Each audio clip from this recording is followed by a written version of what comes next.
Hello po, magandang araw po sa ating lahat. Magluto naman po tayo ng adobong manok. Ayan, naglagay po ako dyan ng konting mantika, tapos sinunod ko na po yung bawang, yung ating sibuyas, luya, yung ating siling green. Bali, nilagay ko na din po dyan yung ating siling green. Patanggal po yan kasi ng lansa ng karne ng ating manok. Ayan, halu-haluin lang po natin.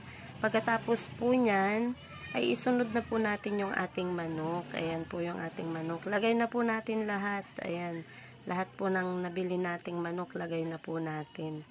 Ayan, pagkatapos po niyan, halu-haluin lang po natin ng konti. Balik-balik ta rin lang po natin ng konti para hindi po madurog yung ating manok. Ayan, halo lang po ng konti. Tapos, pagkatapos po niyan, lagyan po natin yan ng pamintang durog. Ayan. Isa din po yan sa nagpapatanggal ng lansa ng ating manok. Pagkatapos po niyan, lagay na po natin yung ating toyo. Ayan. Konting toyo lang po. Ayan. Kasi po lalagyan pa po natin yan ng tubig para po maluto yung karne ng ating manok. Ayan.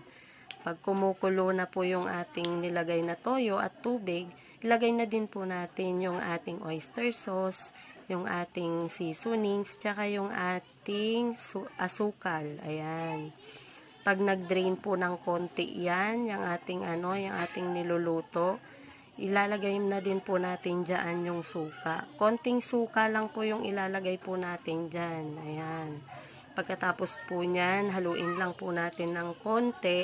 Magde-drain po ulit yan ng ng matutuyo po yung sabaw niyan. Ayan, pag natuyo po yung sabaw niyan, yan na po yung kalalabasan ng ating adobo. Ayan, masarap po yung adobo pag ganyan po. Masarap po ang kain po natin.